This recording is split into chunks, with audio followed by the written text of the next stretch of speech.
الحمدللہ رب العالمین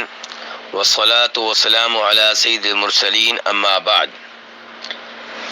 اگر کسی مسجد کے امام صاحب قرآن پاک کے حافظ نہیں ہیں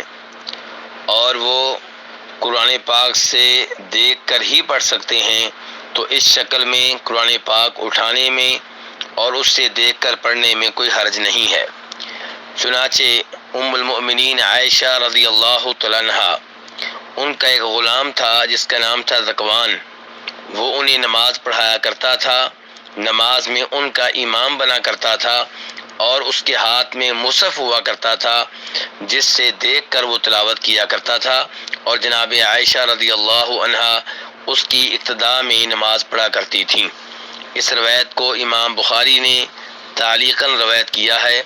اور امام عبدالرزاق نے اور امام ابن ابی شیبہ نے اس کو متصل طور پہ بیان کیا ہے۔ اور اگر مسجد کے امام صاحب قرآن پاک کے حافظ ہیں تو انہیں چاہیے کہ مصحف اٹھائے بغیر، قرآن پاک اٹھائے بغیر وہ تلاوت کریں۔ جہاں تک معاملہ ہے مقتدی کا، تو مقتدی کو قرآن پاک اٹھانے کی کوئی ضرورت نہیں ہے، اس لیے اسے اس عمل سے بچنا چاہیے، کیونکہ قرآن پاک اٹھانے کی شکل میں کئی ایک ایسے امور لازم آتے ہیں جن سے نماز میں بچنا ضروری ہے۔ ان میں سے ایک یہ ہے کہ جس کے ہاتھ میں قرآن پاک ہوگا، مصحف ہوگا، اور اس نے ایک ہاتھ سے اٹھایا ہوا ہوگا اور بار بار قرآن پاک کی طرف دیکھ رہا ہوگا، تو وہ نبی علیہ الصلوۃ والسلام کی اس سنت سے محروم ہو جائے گا، جس کا تقاضا یہ ہے کہ نماز میں رکوع سے پہلے جب کوئی کھڑا ہوا ہو تو دونوں ہاتھ سینے پہ رکھے، ایک ہاتھ دوسرے ہاتھ پہ ہو، لیکن جس کے ایک ہاتھ میں قرآن پاک ہوگا وہ ایک ہاتھ تو سینے پہ باندھ لے گا، رکھ لے گا، دوسرا ہاتھ وہ سینے پہ باندھنے سے محروم رہے گا اور یوں نبی علیہ الصلوۃ والسلام کی اس سنت پہ عمل نہیں کر سکے گا۔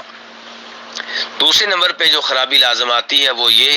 کہ اس شکل میں بغیر کسی وجہ کے، بغیر کسی معقول عذر کے نماز میں بار بار حرکت ہوگی، اور بغیر کسی وجہ کے نماز میں بار بار حرکت کرنے سے گریز کرنا چاہیے۔ لیکن جس کے ہاتھ میں قرآن پاک ہوگا وہ بار بار قرآن پاک اٹھائے گا، رکھے گا اور صفحہ تبدیل کرے گا، اور اس انداز سے کئی دفعہ نماز میں ایسی حرکتیں کرے گا جن حرکتوں کا کوئی جواز نہیں ہے، کوئی معقول عذر نہیں ہے۔ تو اس لیے بغیر کسی سبب کے مقتدی کو نماز کے دوران قرآن پاک اٹھانے سے اور قرآن پاک کی طرف بار بار دیکھنے سے گریز کرنا چاہیے۔ ہاں، اگر کوئی ایسا مقتدی ہو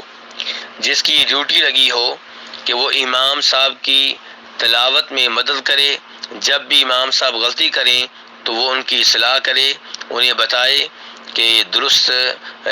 کیا پڑھنا ہے، تو اس شکل میں انشاءاللہ اس مقتدی کے قرآن پاک اٹھانے میں اور قرآن پاک کی طرف دیکھنے میں کوئی حرج نہیں ہے۔ واللہ اعلم۔